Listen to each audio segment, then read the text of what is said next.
For thousands of years, people formed intimate relationships in societies whose ideas about love, gender, and sexuality were very different from our own. But history is rarely as simple as saying an ancient civilization was simply accepting or rejecting. The evidence reveals a much more complicated reality. In this documentary, we'll examine the historical evidence and discover how different ancient civilizations actually understood same-sex relationships, and what those attitudes reveal about the people who lived before us. The ancient world was not straight. It was not gay either. It was something far more complicated because most ancient civilizations did not divide humanity into heterosexual, homosexual, bisexual, and transgender people. They divided people into citizens and foreigners, free and enslaved, masculine and feminine, respectable and disgraceful, adult and youth, powerful and powerless. Who you desired mattered, but who did what to whom and where each person stood in society often mattered much more. This creates a problem whenever someone announces that an ancient civilization accepted queer relationships. Accepted which relationship? Between two adult citizens? Between a wealthy man and an enslaved person who could not refuse? Between women? Between a ruler and a favorite? Between a teacher and an adolescent? Between people who crossed gender roles? Was it celebrated, tolerated, mocked, taxed, restricted, or simply ignored? The answer can change before the sentence ends. Ancient Greece is usually presented as the obvious winner. Athens had male lovers, homoerotic art, Sappho, and a philosophical dinner party where men discussed love while drinking. Compared with many later societies, it can look like a rainbow paradise with columns. Then you inspect the rules. Classical Greeks did not generally imagine sexual orientation as a fixed identity defining the entire person. Desire could be directed toward women or men without automatically placing someone into a permanent category equivalent to gay or bisexual. Greek literature and art openly acknowledged same-sex attraction, especially between males. It was not unspeakable. It could be praised as beautiful, educational, heroic, or spiritually elevating. But acceptance was structured by age, status, and role. In several Greek city-states, the best documented pattern involved an adult male citizen courting an adolescent male. The older partner was commonly imagined as the active pursuer, while the younger was the admired beloved. Ideally, Greek writers framed the bond as more than sex. It could involve mentorship, education, military values, gifts, status, and the cultivation of virtue. Ideally is doing dangerous work in that sentence. The sources were mostly written by elite men describing institutions that benefited elite men. The younger partner's experience is much harder to recover. The relationship was unequal by design, and ancient arguments about proper age, restraint, consent, and exploitation show that Greeks themselves did not all treat every form of it as admirable. Even in Athens, an adult male citizen was expected to protect his masculine public status. Being seen as sexually passive could expose him to ridicule and political attack. A man could desire males and remain respectable, but his role had to preserve the hierarchy. The social question was not merely, was your partner male? It was, did this make you look subordinate? Ancient Athens could praise male beauty while aggressively policing adult masculinity. It could place male-male desire inside philosophy and poetry while denying women political citizenship. It could discuss noble love between free males while allowing citizens sexual access to enslaved people. This was not modern equality arriving early. It was a different system of inequality. Plato's Symposium captures the attraction and the distance perfectly. Its speakers offer competing accounts of love. Aristophanes tells the famous myth that humans were once double beings split apart by Zeus, leaving each half searching for the other. Some original beings were male-male, some female-female, and some male-female. The myth describes same-sex desire as a natural search for one's missing half. It sounds startlingly modern. Then Plato keeps talking. The dialogue does not establish marriage equality, civil rights, or a shared Greek doctrine. It is philosophy, comedy, social performance, and literature spoken through several characters. Even Plato's own treatment of same-sex relations changed across his works. Ancient texts are witnesses, not opinion polls. Still, the Symposium proves something important. Male same-sex desire could be discussed openly among elite Athenians as a serious subject connected to love, beauty, character, and truth. It was not reduced to one forbidden act. Then there was Sparta. Later writers described bonds between older and younger males as part of Spartan education and military culture, although scholars debate exactly how sexual these relationships were. Spartan ideology valued intense loyalty among males, but Sparta also demanded marriage and children. Whatever a man did with another man did not cancel his obligation to produce future Spartans. The state was flexible about affection. It was less flexible about staffing. Thebes offers the most cinematic example. The sacred band, an elite force traditionally described as 150 pairs of male lovers. The logic was that lovers would fight fiercely beside one another and feel ashamed to appear cowardly in front of the person whose opinion mattered most. Whether every detail of the later tradition is exact, the idea itself made sense to Greek writers. They did not assume love between men weakened soldiers. They imagined it could make them terrifying. But Greece was not one civilization with one sexual policy. Athens, Sparta, Thebes, Crete, and other communities differed. Customs changed over centuries. Philosophers, comic playwrights, lawmakers, artists, and ordinary people did not speak with one voice. And women remained frustratingly difficult to see. Sappho, writing on the island of Lesbos around 600 BCE, composed lyric poetry filled with desire, beauty, longing, jealousy, and women addressed with unmistakable emotional intensity. Her name gave us Sapphic. Her island gave us lesbian. Few writers have influenced queer vocabulary so dramatically without completing the necessary paperwork. Yet reconstructing Sappho's personal life is difficult. Most of her work survives in fragments. Scholars debate the settings, performers, and social functions of her poems. What cannot reasonably be erased is the female-directed desire in the poetry itself. Greek culture could represent erotic feeling between women. It simply left us far less evidence about women's actual relationships because men controlled most writing, law, and public commemoration. Silence in the archive does not mean silence in the bedroom. It often means the person holding the pen was not invited. So, did ancient Greece accept queer relationships? Some? Absolutely. All? Absolutely not. Male same-sex desire could be prestigious when it followed approved hierarchies. Adult equality mattered less than role, status, and reputation. Women's relationships are dimly recorded. Marriage between citizen men was not an available institution. Family duty remained powerful. Greece did not ask people to be straight. It asked them to obey the architecture. Rome inherited Greek art literature and sexual possibilities, then made the architecture even more Roman. For a freeborn Roman man, masculinity centered on control.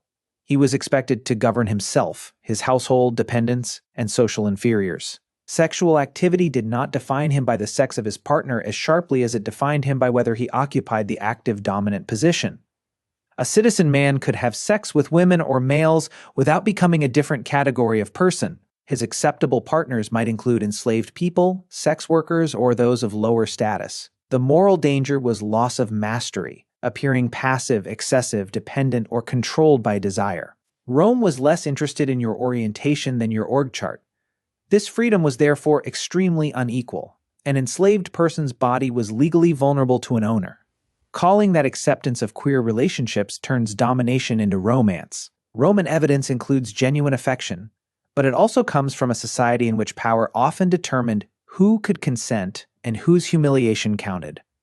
The Roman elite loved accusing rivals of sexual passivity. Political insults portrayed opponents as penetrated, feminine, or unable to govern themselves. The insult did not prove that all sex between men was condemned. It revealed which role threatened a citizen's status. Julius Caesar's enemies famously called him every woman's man and every man's woman, mocking rumors about a youthful relationship with King Nicomedes. The joke worked because Caesar's alleged passive role could be used against him. Even while his many relationships with women advertised masculine appetite, ancient gossip was not subtle. It did, however, understand branding. Emperors could stretch the rules because emperors had the useful social status of emperor. Hadrian's relationship with Antinous is among the best-known male-male bonds of antiquity. Antinous was a young man from Bithynia who became the emperor's companion. After Antinous drowned in the Nile in 130, Hadrian's grief transformed him into something extraordinary. Cities honored Antinous. Statues presented him with divine attributes. A new city bore his name. His cult spread across the empire. By the way, if you want to go even deeper into the secret lives of ancient humans, I just launched a full course called The Secret Lives of Ancient Humans. 10 modules, 3+ hours of content covering everything we never talk about on YouTube. What they feared, how they communicated, what hunted them, and much more. Plus an exclusive PDF guide included. Link in the description. See you inside. This was public commemoration on an enormous scale. It was also not an equal marriage between private citizens. Hadrian was the most powerful man in the Roman world. Antinous was much younger, and the surviving evidence tells us painfully little about his voice. The monuments prove that an emperor could make love and grief visible. They do not tell us how free the beloved felt. Other emperors pushed further. Ancient authors report that Nero held wedding ceremonies with males, once taking the role of groom and once apparently the role of bride. Elagabalus was described as marrying a male charioteer and offering rewards to anyone who could give the emperor female anatomy. These reports are tempting evidence for queer lives. They are also hostile biographies written by elites who used gender nonconformity and sexual scandal to portray unpopular rulers as monstrous. Some events may be historical, some exaggerated, and some shaped into propaganda. The sources tell us both about the rulers and about what Roman senators considered useful slander. Rome could depict sex between men in art, joke about it in poetry, tolerate it under specific conditions, and even witness male wedding performances at court. Yet, it did not create stable, equal recognition for same-sex couples. By late antiquity, Christian emperors increasingly legislated against male same-sex acts, although the laws and their enforcement changed over time. Roman tolerance was real. So were its sharp edges. Travel east and the categories shift again. Ancient China preserves a remarkable vocabulary of male love. The passion of the cut sleeve came from Emperor Ai of the Han Dynasty and his favorite Dongxian. According to the famous story, Dongxian fell asleep across the emperor's sleeve. Rather than wake him, Ai cut the fabric away when he needed to rise. It is one of history's gentlest solutions to a scheduling conflict. The cut sleeve became a literary expression for male-male love. Other phrases, including the shared peach and the passion of Long Yang, also came from stories of male favorites. A civilization does not create multiple poetic euphemisms for something it is incapable of recognizing. Han court histories record emperors with male favorites alongside wives, consorts, and duties of reproduction. Male same-sex intimacy did not necessarily form an exclusive identity. A ruler could love a man and still participate in dynastic marriage. The strongest criticism often focused not on the lover's sex, but on favoritism, corruption, family advancement, or the dangerous political influence of someone close to the throne. The scandal was sometimes less the emperor loves a man and more the emperor gave his boyfriend a promotion. That is almost aggressively familiar. Ancient Chinese family expectations still mattered enormously. Producing descendants, continuing ancestral rights, and fulfilling filial duty placed intense pressure on men to marry women. Tolerance for male lovers could coexist with compulsory heterosexual family structure. This is a repeating pattern. Desire might be flexible. Inheritance was not. The evidence is also heavily male and elite. Court historians loved writing about emperors and favorites. They reveal little about two ordinary men sharing a household or about intimacy between women. Female-female eroticism appears far less clearly in dominant sources, not necessarily because it did not exist, but because official history cared most about acts affecting lineage, household control, and male politics. Ancient China therefore offers some of the strongest evidence that male-male love could be culturally legible, poetically remembered, and not automatically treated as a crime against nature. But it did not free people from marriage obligations or erase hierarchies between ruler and favorite. The sleeve was accepted. The family tree remained mandatory. Ancient India complicates the map even further. Indian traditions contain stories of changing sex, combining genders, same-sex desire, and bodies that do not fit a simple male-female division. Deities can cross or merge gender. The form, Ardhanarishvara, joins Shiva and Parvati in one body, half male and half female. The Mahabharata includes figures whose gender changes or resist neat classification, although mythic transformation should not be mistaken for a direct legal policy. Gods are evidence of imagination. They are not census records. The Kama Sutra, composed during the early centuries CE, gives unusually direct attention to people of a third nature. It describes male-presenting and feminine-presenting people who desire men and discusses sexual practices between males. It even notes that some men perform oral sex on one another as part of affection or friendship. This matters because the text does not behave as though such people are impossible. They exist inside its social and erotic world. Their desires are categorized, described, and treated as part of human variation. But described does not mean equal. The Kama Sutra was written for a particular educated urban audience. It is not a constitution for all India. Other legal and religious texts prescribe penalties, ritual consequences, or fines for various non-procreative sexual acts, with rules differing by text, status, gender, and circumstance. Some penalties were comparatively minor. That still makes them penalties. Ancient India contained many regions, religions, languages, legal traditions, and centuries of change. Anyone who says it either completely celebrated or completely condemned queer people has reduced a subcontinent to a reaction button. The strongest conclusion is narrower. Gender and sexual diversity were recognized. Same-sex acts were known and sometimes described without the absolute moral horror found in certain later systems. Third nature categories created social visibility, but visibility could involve stereotyping, restricted occupations, marginal status, or ritual specialization rather than equal citizenship. Recognition is not liberation, but invisibility is not the same as recognition either. Go earlier to Mesopotamia, and the evidence becomes both fascinating and unstable. Sumerian and Akkadian traditions surrounding the goddess Inanna, later Ishtar, include the transformation or disruption of gender. Some cultic personnel associated with the goddess, often discussed under names such as Gala, Asinu, and Kurgaru, appear in texts as gender nonconforming, although exactly how their identities, bodies, sexuality, and ritual roles should be understood remains heavily debated. Modern labels fit imperfectly. Calling every such person transgender, gay, a eunuch, a priest, or a performer can create confidence the sources do not provide. What the evidence does show is that ancient Mesopotamians could assign religious significance to people or performances that crossed ordinary gender expectations. Difference could be sacred. It could also be mocked. Mesopotamian omens and legal texts mention sex between males, but their meanings are difficult and sometimes depend on status. One Middle Assyrian law punishes a man who falsely accuses another man of being penetrated. Another punishes a man who penetrates an equal, linking the act to humiliation and retaliation. Again, the anxiety is not merely partner sex, it is the use of sex to rearrange male rank.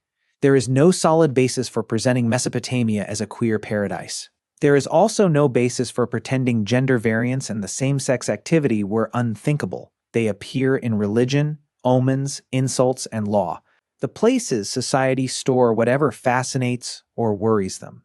Ancient Egypt offers the most visually tempting case, and one of the least certain. In a 5th dynasty tomb at Saqqara, two royal manicurists named Nyankhnum and Khnumhotep are shown embracing nose-to-nose, a pose often used for intimate affection.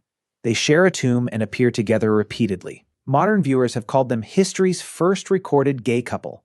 They might have been lovers. They might also have been brothers, perhaps twins, or relatives expressing an unusually close bond. Both are shown with wives and children. Their exact relationship is not identified in a surviving caption saying, helpfully, yes, future historians, we were dating. The image deserves attention. Certainty does not. Egyptian mythology also contains the violent sexual contest between Horus and Seth, where sexual penetration functions as an attempt at domination. That episode proves Egyptians could write explicitly about male-male sex, but it is a terrible advertisement for relationship acceptance. It concerns power, conflict, humiliation, and divine kingship, not two men calmly choosing curtains. Egyptian evidence recognizes same-sex possibility while giving us little confidence about ordinary social acceptance. Compared with Greece or Han China, the archive is thinner and more ambiguous. This raises the deepest problem in the entire question. History preserves visibility unevenly. Elite men wrote about elite men. Courts recorded rulers. Laws recorded disputes. Satirists recorded whatever could embarrass someone. Religious texts recorded symbols. Poetry preserved desire only when copying traditions allowed it to survive. Women? Enslaved people, laborers, and people outside official gender roles often appear through hostile or indifferent eyes. The absence of a love letter does not prove the absence of love, but historians cannot manufacture a love letter because the story would feel fairer with one. There were also civilizations that clearly restricted same-sex acts. Biblical law in ancient Israel prohibited sex between males in specific terms, though scholars debate the text's development, scope, and later interpretation. Some Assyrian rules punished male acts connected to status violation. Later Roman law became increasingly hostile. Attitudes changed whenever religion, empire, family structure, and political authority changed. No ancient civilization held one permanent opinion, and none accepted queer relationships as a single package because the package had not yet been invented. The words homosexual and heterosexual emerged in the 19th century. The modern umbrella queer can be useful for finding people and experiences that departed from dominant gender and sexual expectations. But it can also trick us into assuming ancient people organized identity exactly as we do. A Roman citizen who had sex with men and women might not recognize bisexual as the most important fact about himself. A feminine third nature person in ancient India might not map neatly onto gay or transgender. An Athenian man's social identity depended on citizenship, age, role, and status. A Han emperor's male favorite did not remove wives from the palace. The behaviors resemble ours. The filing system does not. So, which ancient civilizations accepted queer relationships? Classical Greek societies accepted and sometimes idealized certain male-male bonds, especially when they followed approved structures of age and status. Rome tolerated same-sex activity for powerful free men when masculinity and dominance remained intact. Han China openly remembered male favorites and transformed their romances into literary language, while still demanding marriage and descendants. Ancient Indian traditions recognized third nature people, gender transformation, and same-sex practices, though recognition varied and did not guarantee equality. Mesopotamian religions made space for gender-crossing roles, while law and social hierarchy placed boundaries around male sex. Egypt left possible images of same-sex intimacy, but too little evidence for a confident verdict. If the contest is cultural visibility, Greece and Han China are strong candidates. If it is recognition of gender diversity, ancient India and parts of Mesopotamian religion become essential. If it is equal marriage, personal autonomy, protection from coercion, and public rights regardless of gender or partner, nobody wins. The ancient world did not build that civilization. To call it tolerant can be accurate from one angle and absurd from another. A society might tolerate an aristocratic man loving another male while denying both women and enslaved people control over their own lives. It might honor a gender-crossing priest in ritual, but marginalize the same person socially. It might celebrate a ruler's favorite while giving ordinary couples no institution of their own. Acceptance flowed downhill from power. That may be the most ancient feature of all. Yet the evidence still destroys the fantasy that queer existence began recently. Same-sex desire did not arrive with modern labels. Gender variance did not appear after someone invented social media. Ancient people wrote poems, cut sleeves, raised statues, told myths, exchanged affection, formed bonds, broke rules, followed rules, and argued about what bodies were allowed to mean. They were not modern queer communities wearing sandals. They were human beings negotiating desire through worlds very different from ours. Some found admiration, some found sacred roles. Some found lovers powerful enough to make the relationship visible. Others disappeared because no historian thought their happiness worth recording. The most honest answer is therefore not a list of tolerant civilizations and intolerant ones. It is a map of conditional doors. Greece opened one door for particular male bonds and closed others. Rome opened a door labeled dominance. China opened one near the imperial court, but kept the road to marriage pointed toward lineage. India recognized more than two kinds of social and erotic nature while surrounding them with unequal rules. Mesopotamia made gender crossing sacred in some settings and dangerous in others. Egypt left a door painted on a tomb, and we still cannot tell whether it opens. Ancient civilizations accepted queer relationships whenever those relationships could fit inside existing systems of power, family, religion, and gender. When they threatened those systems, acceptance narrowed quickly. That answer is less comforting than declaring one lost civilization perfectly liberated. It is also more revealing. The ancient world was not waiting for modern people to teach it that human desire is diverse. It already knew. What it had not learned, what many societies are still learning, was how to separate difference from hierarchy. Queer people were there, acceptance was conditional, love was ancient, equality was the unfinished invention. And that unfinished invention is where the ancient story becomes relevant to us.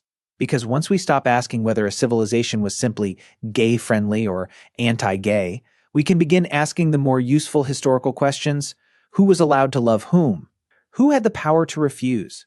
Which relationships could be publicly honored? Which had to remain hidden? And whose version of the story survived? These questions force us to look beyond famous emperors, philosophers, and poets, and toward the ordinary people who rarely appear in the historical record. A powerful ruler could turn a relationship into statues, monuments, poetry, or even a cult.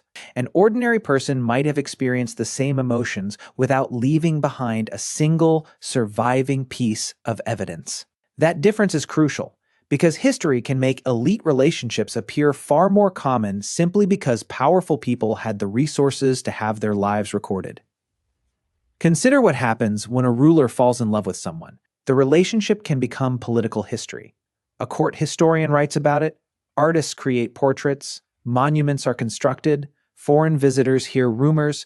Generations later, archaeologists uncover the evidence. But imagine two ordinary people living in a village, sharing affection privately, helping each other through illness, raising children, or simply spending their lives together. If they left no inscription, no poem, and no monumental tomb, their relationship could disappear almost completely. That doesn't mean it didn't happen. It means the archive is not the same thing as reality. This is one of the most important lessons when studying ancient sexuality. What survives is shaped by power. The people with the greatest ability to leave records were often precisely the people who had the greatest control over society. Kings, priests, wealthy men, officials, soldiers, and educated writers dominate much of the surviving evidence. The lives of enslaved people, poor families, women, servants, travelers, and outsiders are much harder to reconstruct. And that changes how we should interpret every ancient example. When we see a famous Roman emperor mourning a male companion, we know that the relationship mattered enough to become publicly visible. But we cannot automatically use the emperor's experience to describe the life of every Roman man. When we read Greek poetry celebrating male beauty, we know that such desire could be discussed openly in certain settings. But that does not mean every Greek city treated every same-sex relationship in the same way. When we find Indian texts describing gender diversity, we know those categories existed within the intellectual and cultural world of the people who produced those texts. But recognition does not automatically mean social equality. And when we find silence, we have to resist the temptation to turn silence into evidence. A missing record is not a rejection. It may simply be a missing record. That distinction sounds obvious, but it changes the entire story. Because the ancient world was not one giant experiment with a single attitude toward sexuality. It was thousands of communities changing across thousands of years. Laws changed. Religions changed. Empires expanded and collapsed. Social classes rose and disappeared. Marriage systems evolved. Ideas about masculinity changed. Even the same society could praise a behavior in one context and condemn it in another. A relationship that was acceptable for an emperor might have been dangerous for an ordinary citizen. A behavior that was tolerated between people of different social ranks might have been condemned between equals. A ritual role could make gender nonconformity meaningful in one setting while making it suspicious in another. And that is why the word accepted can sometimes be misleading. Acceptance sounds like equality. Ancient evidence often shows something much more complicated. It shows permission with conditions. It shows recognition without equality. It shows tolerance without rights. It shows relationships that could exist as long as they remained inside the boundaries established by age, gender, social rank, family obligations, religion, or political power. And perhaps the most surprising thing is that this pattern appears again and again across cultures that never knew one another existed. Different civilizations developed completely different languages, religions, governments, and traditions, yet many face the same basic human problem. How do you manage individual desire inside a society built around family, inheritance, hierarchy, and reproduction? Because ancient societies were not only concerned with love, They were concerned with lineage, who would inherit property, who would continue the family, who would care for parents, who would produce legitimate heirs, who belonged to which household, who had authority over whom. These questions could be more important to an ancient society than the modern question of sexual orientation. That is why a man could have relationships with men and still be expected to marry a woman. It is why a ruler could have a male favorite while maintaining a large household of wives and concubines. It is why same-sex desire could appear in poetry without replacing the institution of heterosexual marriage. The ancient world did not necessarily see these things as contradictions. We often do because we organize identity differently. Today, many people understand sexuality as an important part of who a person is. We use categories to describe enduring patterns of attraction and identity. Ancient societies often had other systems. They might classify a person by citizenship, family position, age, social rank, masculinity, occupation, religious role, or sexual behavior, rather than by a permanent sexual identity. So when we look backward and ask, was this person gay? We may be asking a question the person themselves would not have recognized. That doesn't make their desires unreal. It means identity and behavior are not the same thing. A person can experience attraction without using the same category we would use today. A relationship can resemble a modern relationship without having the same social meaning. A person can cross gender expectations without understanding themselves through the modern concept of gender identity. This is why history requires humility. We should neither erase similarities nor exaggerate them. If an ancient poem expresses longing between two people of the same sex, we should not pretend the emotion wasn't there simply because the word gay didn't exist. But we should also avoid claiming that the poet was living inside a modern identity system simply because the emotional experience feels familiar to us. The ancient world was different. And yet, beneath those differences, something remains remarkably recognizable. People wanted companionship, they wanted affection, they experienced jealousy, they experienced loss, they admired beauty, they formed attachments, they sometimes broke social rules for people they loved, and they sometimes suffered because society decided that their relationships were unacceptable. That emotional continuity is perhaps the most powerful discovery in the entire story. Thousands of years can separate us from an ancient person, but a fragment of poetry can suddenly collapse that distance. A name carved into stone can remind us that someone once loved, grieved, desired, or hoped to be remembered. The categories changed. The human capacity for attachment did not. And that is why the ancient evidence matters. Not because it proves that the past was secretly identical to the present, but because it shows that human relationships have always been more complicated than simple categories can capture. And once we recognize that emotional continuity, another question becomes unavoidable. Why did some ancient societies make certain relationships visible while others push them into the shadows? The answer often lies not in love itself, but in the structure of society surrounding it. A relationship could become acceptable when it did not threaten the existing order. If a powerful man maintained his expected family obligations, produced heirs, preserved his public masculinity, and fulfilled his political duties, a same-sex relationship might be tolerated in certain circumstances. But when the same behavior appeared to challenge status, authority, inheritance, or gender expectations, the response could become dramatically different. This is why the same society could appear remarkably tolerant in one source and deeply restrictive in another. The contradiction isn't necessarily an error. It may be the evidence showing us how conditional the rules really were. Ancient people were constantly negotiating the boundaries between private desire and public responsibility. A person might have one identity within the household, another in religious life, another in politics, and another in an intimate relationship. These worlds could overlap, but they did not always operate according to the same rules, and the consequences of crossing those boundaries could be severe. A person with wealth and political protection might survive a scandal that could destroy someone with no status. A ruler could turn an unusual relationship into a public monument.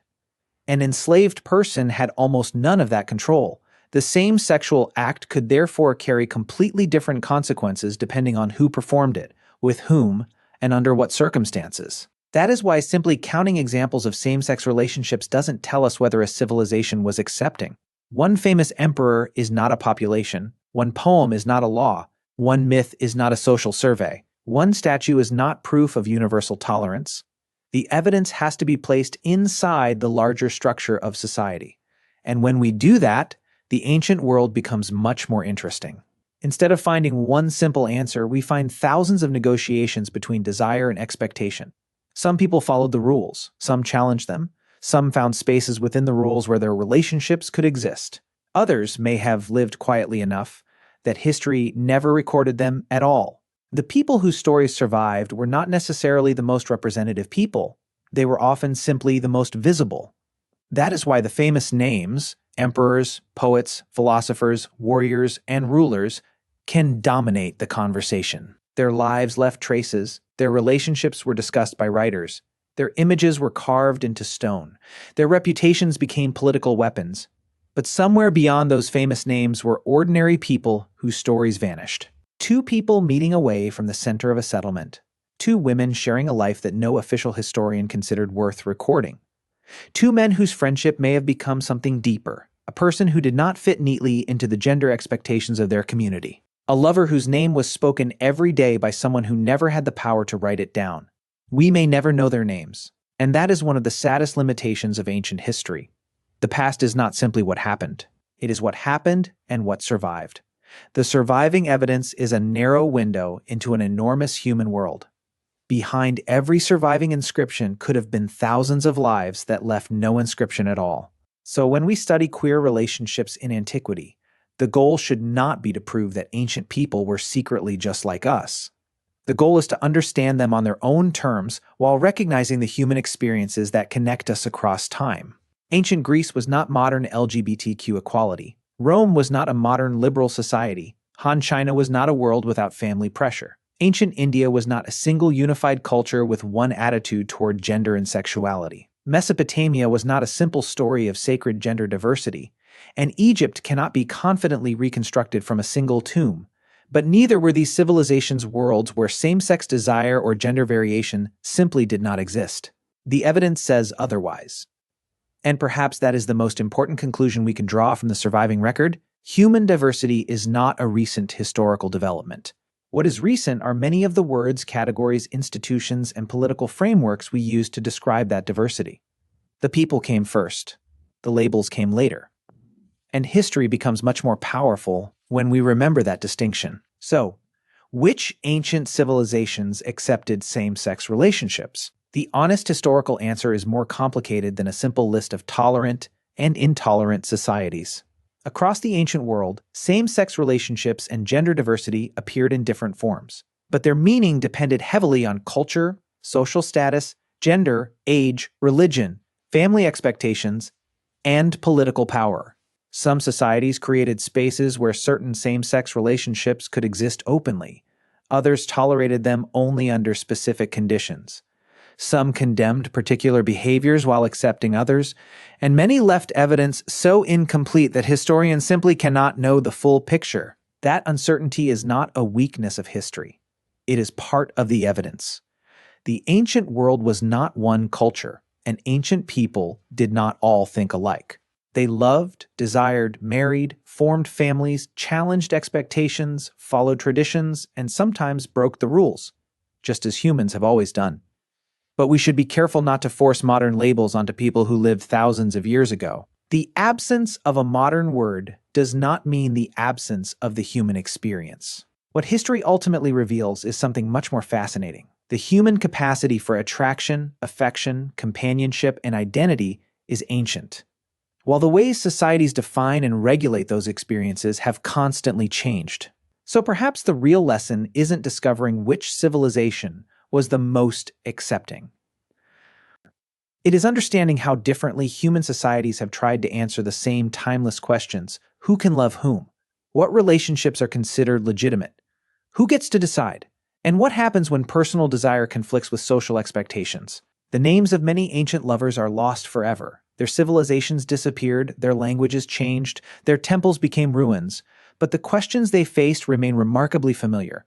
History doesn't tell us that the ancient world was exactly like ours. It tells us that human beings have always been far more complicated than the categories we create for them.